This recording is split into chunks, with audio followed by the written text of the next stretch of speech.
বাড়ির কাছেই তো আছে জিরো পয়েন্ট, ওখানে মঞ্চ করে মির্জাফরকে দাঁড় করাবেন আর জনগণকে বলবেন দাও থুতু, জনগণ ওকে থুতু দিতে দিতে শেষ করে দিবে।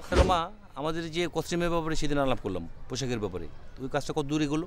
কাপড় কাজটা এগোচ্ছে। আমি আপনার 1757 সময় মানুষ যে সমস্ত কাপড় চোপড় পরতো সেগুলো কাপড়ের আপনার ডিজাইনগুলো কালেক্ট করছি, অরেঞ্জের কাপড়ও কিনে নিয়েছি, তো আমি সেগুলো তৈরি করতে দিছি।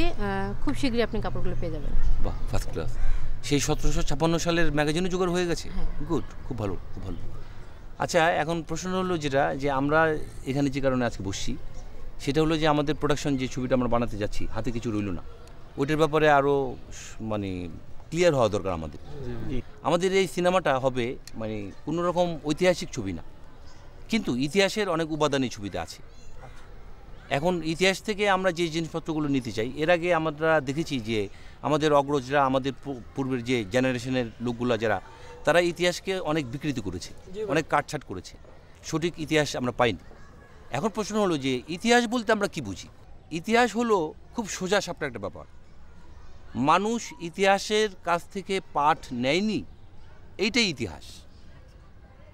এখন আমাদের যেটা করতে হবে যে ইতিহাসের কাছ থেকে আমরা সঠিক পাঠটা নিতে চাই, ইতিহাসকে বিকৃতি করতে চাই না।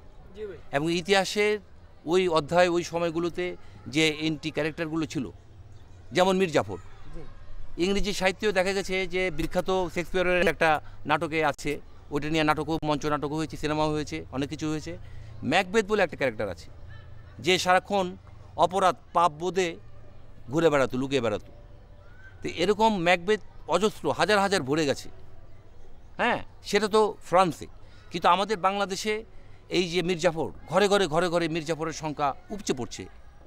যেরকম বাংলা সাহিত্যে লিটারেচার খুঁজলে আমরা পাবো মাইকেল মধুসূদন দত্তের সেই বিখ্যাত যে রাবণ, রাবণকে কিন্তু সে নায়ক করেছে, রাবণ কিন্তু ভিলেন ছিল, কিন্তু মাইকেল তাকে নায়ক করেছে।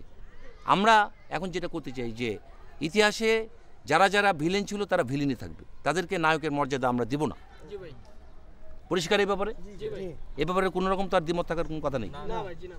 আচ্ছা, এখন হলো যে রাহাত, তোমাকে যে লোকেশনটার কথা বলছিলাম সেটা তুমি দেখেছো? ভাই ওই যে সীতাকুণ্ডের লোকেশনে গেছিলাম, ওই পাহাড়ের উপরে 100 পর্বতের শেষ যে দৃশ্যটা করবেন আপনি, ওই জায়গায় পাহাড়টাই বেস্ট। ওরে আমরা মির্জাফরে লইয়া যাবো, সবাই লইয়া যাই, হন তো ভাই লাঠি দিয়ে ফালাই দিব। আচ্ছা, আরে ভাই সীতাকুণ্ড একটা উঁচু পাহাড় হইলো? আরে ভাই, ওর চেয়ে সুন্দর উঁচু পাহাড় আমি ওই খাগড়াছড়ি তাজিংডং দেখে আসছি, অনেক সুন্দর স্টিল ছবি নিয়ে আসছি, দেখলে পছন্দ হবে। ওই মির্জাফর শালার ওই উঁচুতে নিয়ে যাবো, নিয়ে একটা লাথি মেরে ফেলাই দেবো, পড়তে পড়তে 3 দিন লাগবে, শেষ সিকোয়েন্সটা জমে উঠবে। কি কন ভাই? আরে না ভাই, ওর থেকে একটা ভালো প্ল্যান আমার মাথায় আছে ভাই।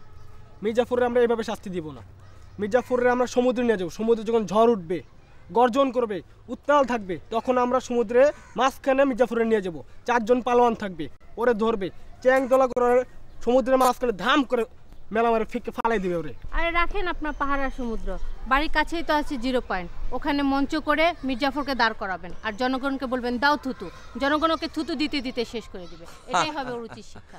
খুব ভালো আইডিয়া। মীর জাফরকে মানে থুতু দিয়ে মেরে ফেলতে হবে, খুব ভালো, খুব ভালো। ঠিক আছে, তাহলে আমাদের কিছু জরুরি কাজ আছে, আমরা সারি, আর তোমাদের যে দায়িত্ব দিচ্ছি সেগুলো তোমরা পালন করো। আচ্ছা ঠিক আছে রমা, চলে যাই।